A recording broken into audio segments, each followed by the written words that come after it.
Bismillahirrahmanirrahim. Assalamualaikum warahmatullahi wabarakatuh. Alhamdulillahilladzi anzala kalamahu ala khatamil anbiya wal mursalin.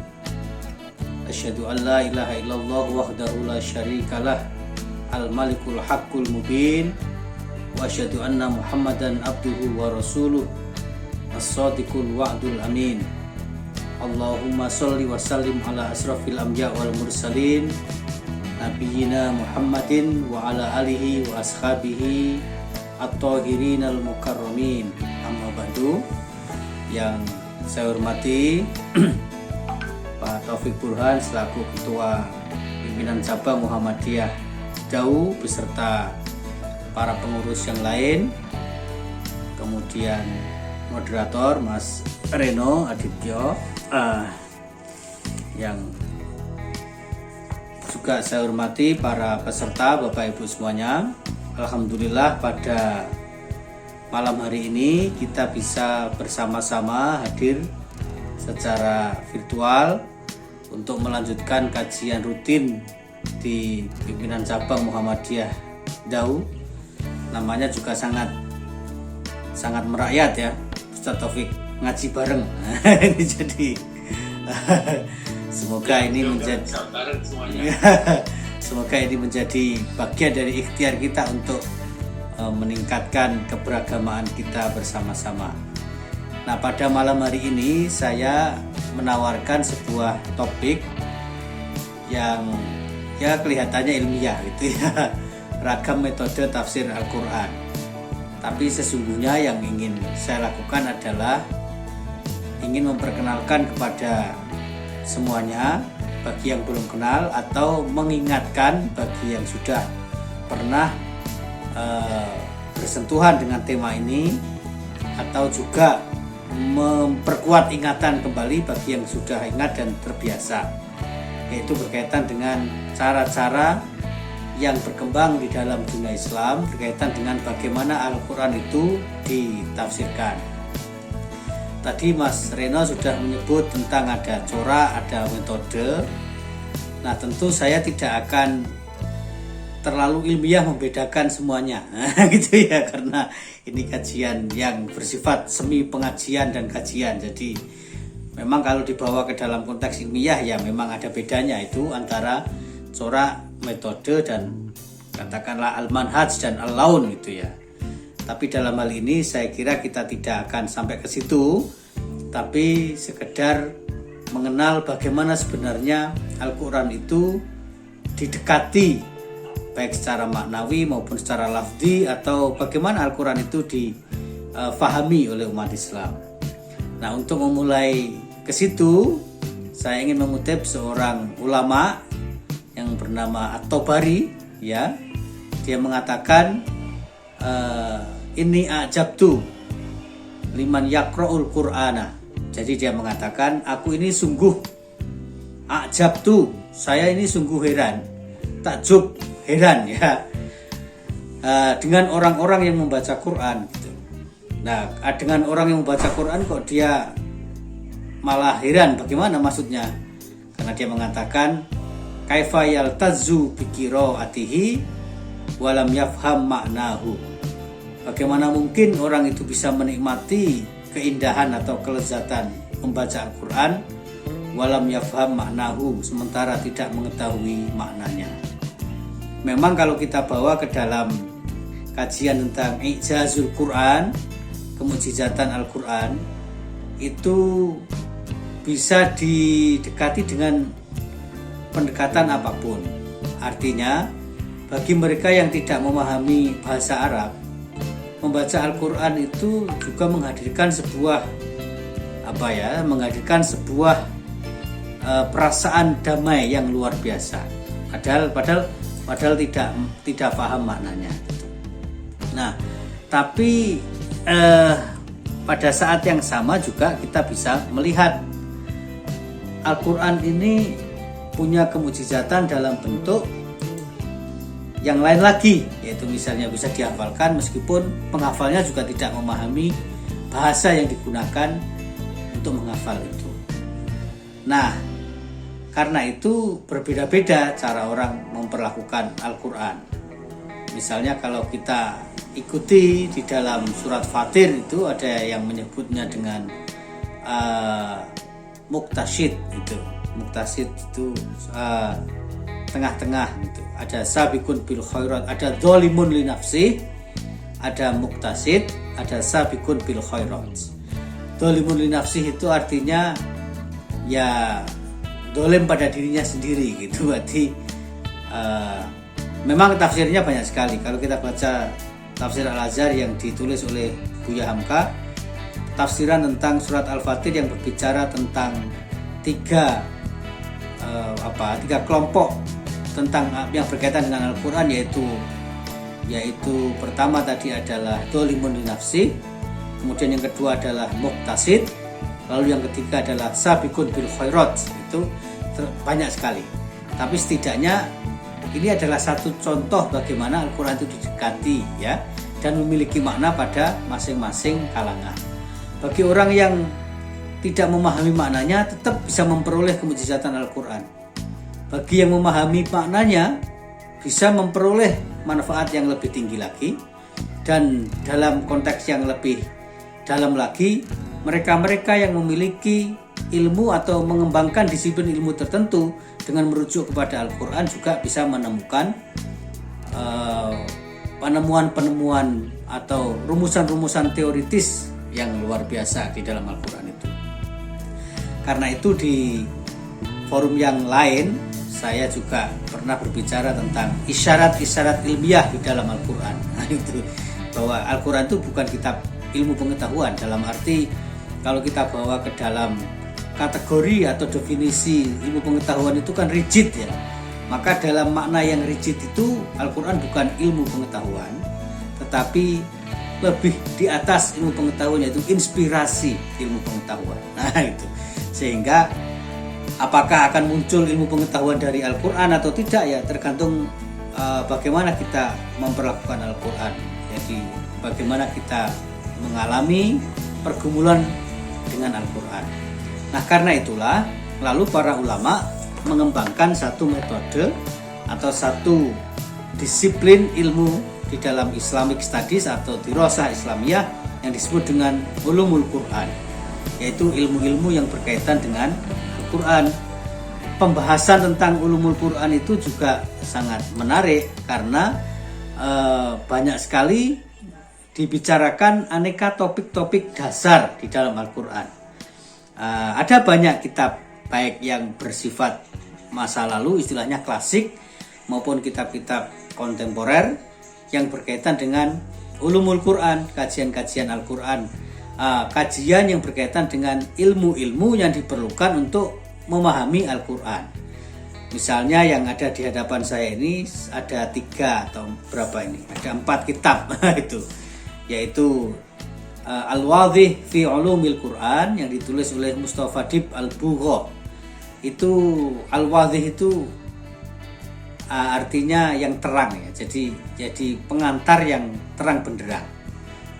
Kalau Bapak Ibu teman-teman semuanya pernah belajar ilmu Nahwu, itu ada kitab Nahwu yang sangat terkenal, Nahwul Wadhih itu. Jadi nah rupanya istilah Al-Wadhih itu digunakan untuk merujuk kepada kitab-kitab yang ditulis sebagai pengantar atau elementer itu. Sehingga kitab dengan judul Al-Wadhih juga bisa kita temukan, misalnya Al-Wadhih fi Usulil Fiqh, pengantar yang terang benderang atau yang ringkas di dalam kitab usul fiqh. Nah, ulumul Quran itu tentu memiliki banyak makna ya. Jadi sebagai sebuah disiplin yang di dalamnya dikaji ilmu-ilmu tentang Al-Quran, banyak sekali definisi yang digunakan oleh para ulama.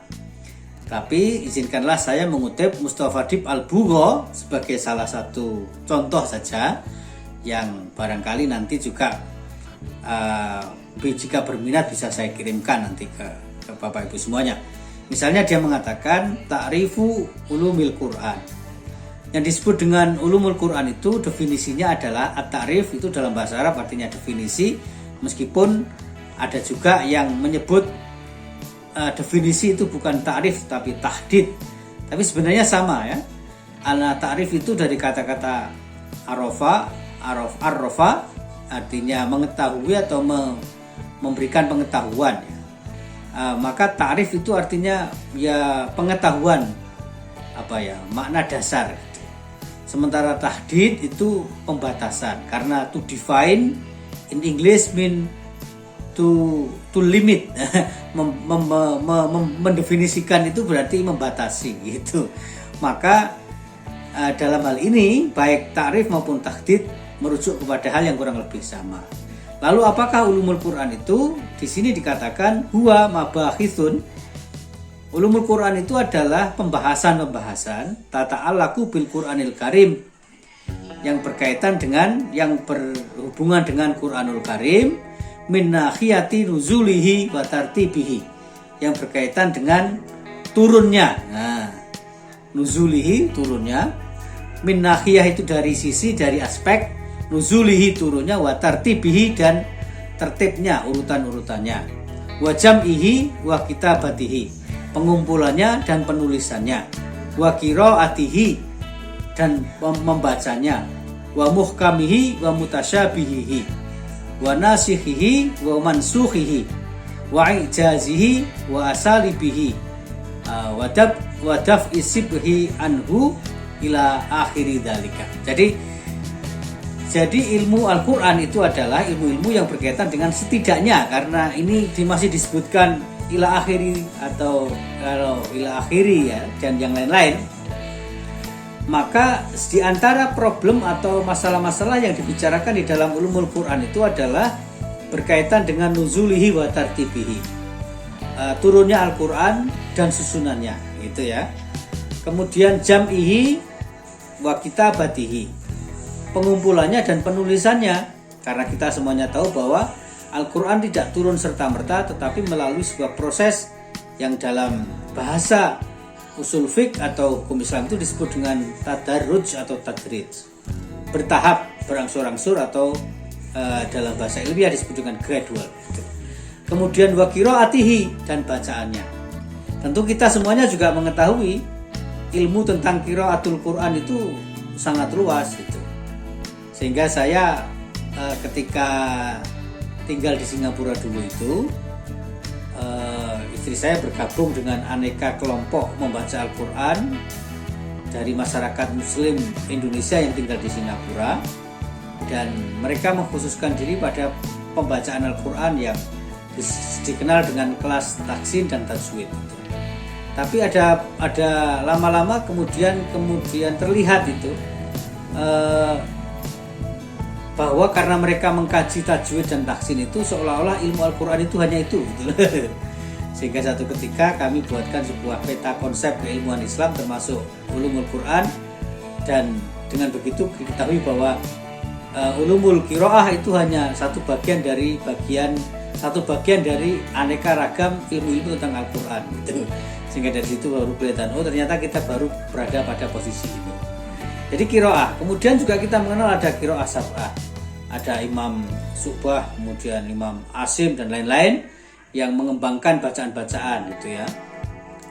Wa muhkamihi wa mutasyabihi, karena kita tahu ternyata kitab Al-Quran itu maknanya ada yang terang ya, istilahnya tersurat, tapi ada yang muhkam itu terang, ada yang mutasyabih, indikatif gitu ya, indikatif atau disebut dengan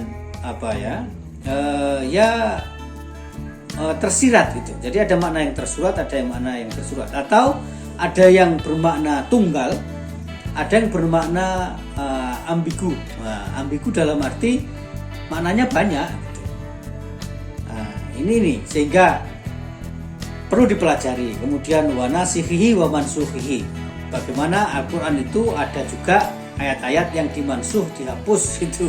Ini kalau disebut dihapus mungkin bagi sebagian orang Quran kok dihapus kan itu. Tapi begitulah bahasanya. Wa ijazihi, dan keajaiban-keajaiban yang berkaitan dengan Al-Quran. Nah, jadi begitulah kalau kita pelajari tentang Al-Quran. Nah, berkaitan dengan makna Quran tadi itulah lalu kemudian muncul tafsir. Nah, karena misalnya kalau saya merujuk kepada satu kitab yang ditulis oleh Mana'ul Qattan dalam satu kitab yang berjudul Tarikh Tasri' Al-Islami, ketika berbicara Tarikh Tasri' Al-Islami itu sebenarnya sebuah kitab yang berbicara tentang sejarah periodisasi hukum Islam. Nah, kalau sudah bicara tentang sejarah periodisasi hukum Islam itu, mau tidak mau kita harus berbicara tentang At-Tashri' fi Asrin Nabi, yaitu bagaimana perumusan hukum Islam pada zaman Nabi Muhammad, kan begitu. Nah, maka tentu secara mutlak bersentuhan dengan Masadirul Ahkam fi Asrin Nabi, sumber-sumber hukum Islam pada zaman Nabi. Dan sumber-sumber hukum Islam pada masa Nabi itu tentu saja adalah Al-Qur'anul Karim. Nah, di situ lalu ada hal yang menarik, karena Mana'ul Qattan mengatakan Quran itu bisa dimaknai dalam arti lafduhu wa maknahu minallah. Jadi yang datang dari Allah kepada Nabi Muhammad itu makna lafaz sekaligus maknanya. Nah, itu. Jadi dalam tanda petik yang didiktikan oleh malaikat Jibril kepada Nabi Muhammad dari Allah itu ya lafadznya, ya maknanya. Sehingga dalam kajian ulumul Quran modern muncul istilah verbatim. Verbatim itu ya apa adanya, seperti yang tertulis, seperti yang diucapkan itulah yang ditulis gitu. Jadi tidak dikurangi, tidak dilebihkan. Tetapi juga karena berkaitan dengan sumber hukum Islam tadi itu, ada yang maknanya saja dari Allah, tapi lafadznya dari Nabi. Kemudian Mana'ul Qattan mengatakan yang lafaz dan maknanya dari Allah itu adalah ayat-ayat Al-Quran, sementara yang maknanya dari Nabi, maknanya dari Allah, tapi lafadznya dirumuskan oleh Nabi Muhammad sendiri, itu adalah hadis, atau dalam arti yang lain lebih luas lagi adalah sunnah. Nah, begitu. Nah, maka pada saat Nabi Muhammad ada, no problem at all ya. Semua persoalan yang berkaitan dengan ambiguity of the meaning of the Quran, ambiguitas makna Al-Quran bisa langsung dikonsultasikan kepada Nabi Muhammad. Dan Nabi Muhammad kemudian memberikan penjelasan atau keputusan terhadap hal-hal yang dipertanyakan atau diperselisihkan oleh para sahabat. Tetapi bagaimana ketika Nabi Muhammad tidak lagi ada? Inilah yang menjadi persoalan di kalangan para ulama. Mau tidak mau maka harus ada yang disebut dengan tafsir Al-Quran. Nah, gitu. Maka tafsir itu sebenarnya adalah cara atau bagaimana orang mendekati Al-Quran supaya maknanya bisa ditangkap, karena ada makna di balik lafaz. Apalagi kita juga mengenal bahwa kitab Al-Quran itu adalah kitab yang abadi gitu. Nah, kalau abadi berarti sepanjang zaman bisa digunakan. Nah, kalau sepanjang zaman bisa digunakan, berarti kan maknanya harus selalu diperbarui. Nah, kan gitu. Maka disitulah perdebatan para ulama bagaimana kita memperlakukan Al-Quran atau memahami Al-Quran sehingga muncul sebuah istilah atau sebuah disiplin dalam ulumul Quran yang disebut dengan tafsir. Nah, dalam hal ini ada satu kitab yang ingin saya tunjukkan, yaitu Ulumul Quranil Karim yang ditulis oleh Dr. Nuruddin Attar. Ini semua yang saya sebut tadi kitab-kitab modern ya. Jadi Ulumul Quranul Karim ini kitab modern. Kemudian tadi Mustafadib Al-Bugha juga kitab modern tahun 2000-an. Kemudian Mana'ul Qattan juga kitab modern. Nah, di dalam Ulumul Quran yang ditulis oleh Dr. Nuruddin Attar ini dikatakan apakah yang disebut dengan tafsir itu? At-tafsiru fil lughah. Tafsir itu secara kebahasaan dalam konteks bahasa artinya adalah ma'khudun minal fasri. Diambil dari kata-kata fasrun. Nah, gitu. Wa huwa al-ibanah wal kasf. Jadi at-tafsir itu artinya menyingkap. Nah, makanya ada kitab Kasful Ghuyub. Kasful Ghuyub itu artinya menyingkap kegaiban-kegaiban. Maka at-tafsir bermakna al-kasyaf, artinya menafsirkan itu kan berarti menyingkap makna. Kira-kira begitu. Kemudian wa tafsiru istilahan, sementara di dalam istilah ilmu Al-Quran atau secara teknis, tafsir itu adalah ilmun yufhamu bihi kitabullah, ilmun yufhamu bihi kitabullah, ilmu yang dengannya difahami kitab Allah, al-munazzalu ala nabihi, yang diturunkan kepada nabinya Muhammad SAW.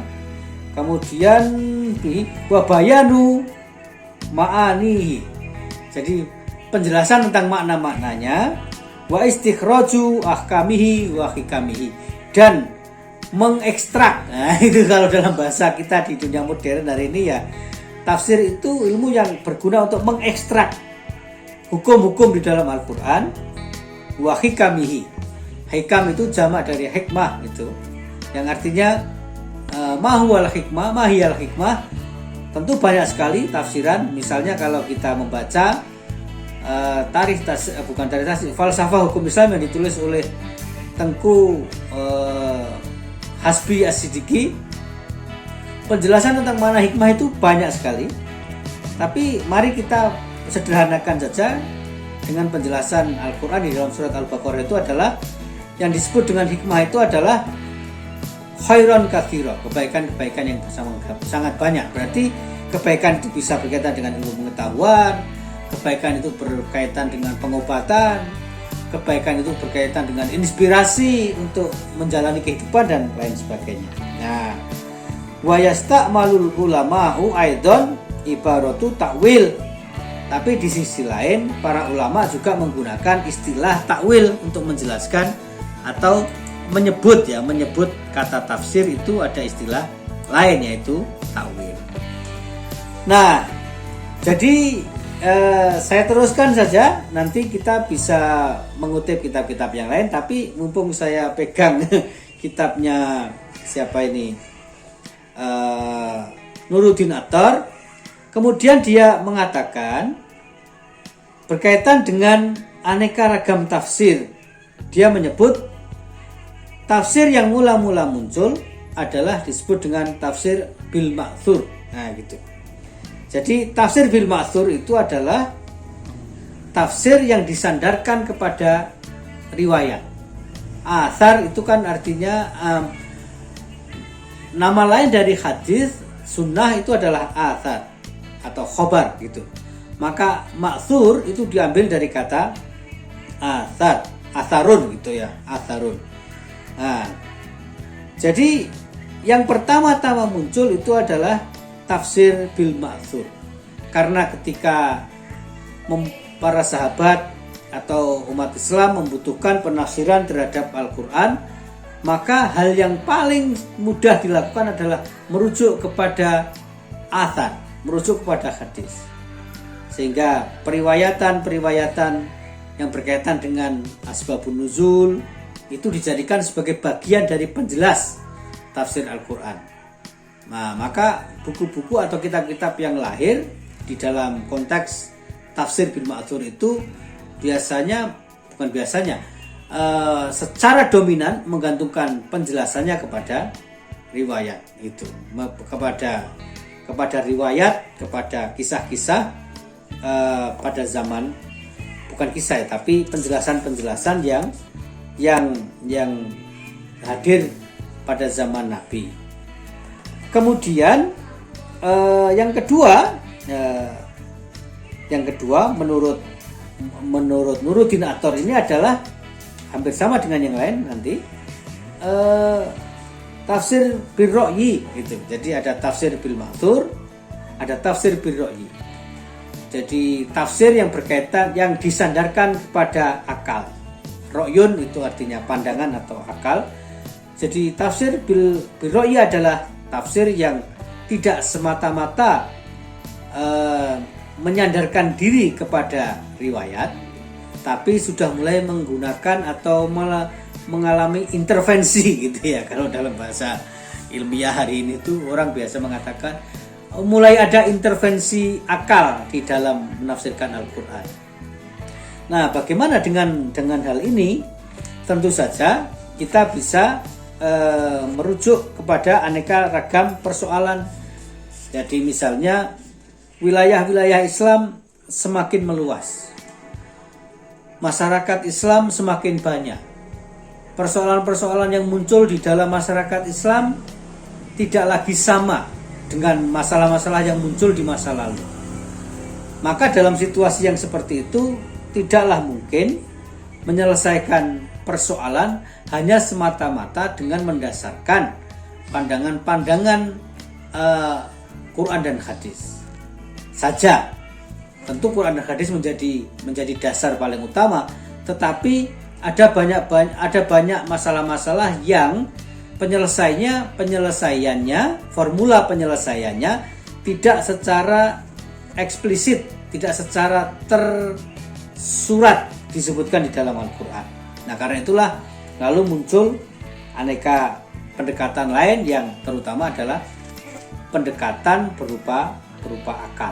Jadi artinya akal digunakan untuk memahami Al-Quran. Nah, dalam hal ini tentu saja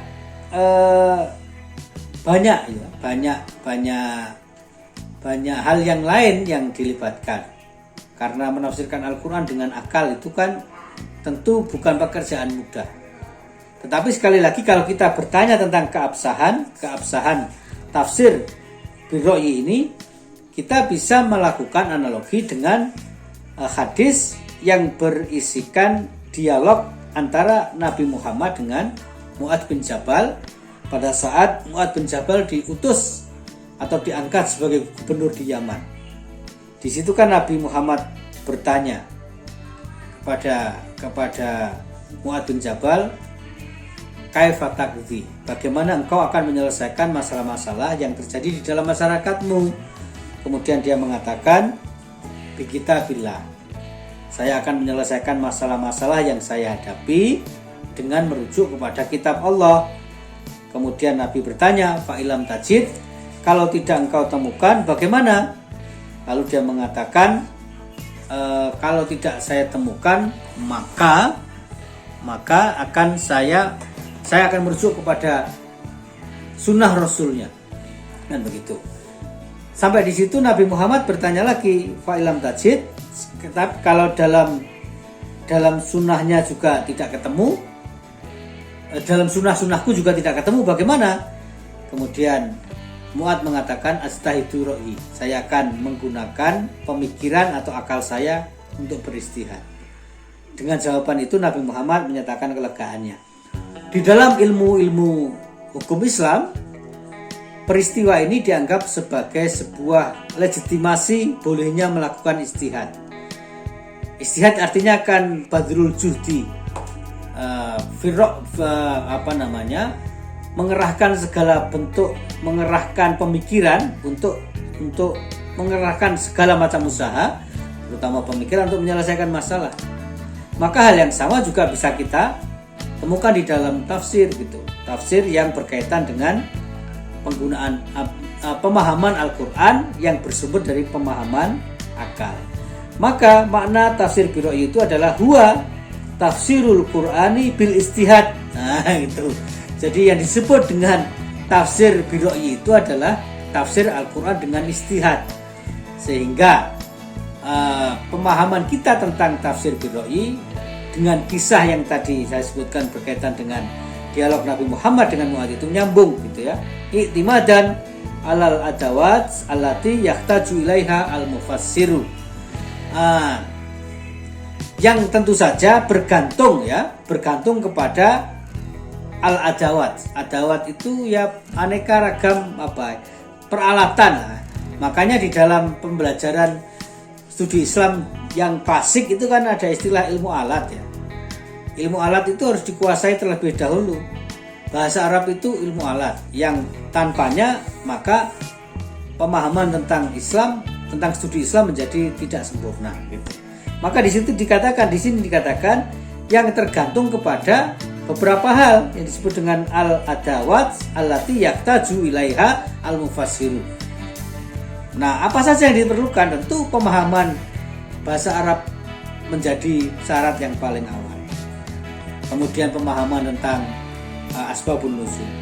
Pemahaman tentang tadi itu, mana ayat yang tersurat, mana ayat yang tersirat, mana ayat yang maknanya tunggal, dan mana ayat-ayat yang bermakna ambigu.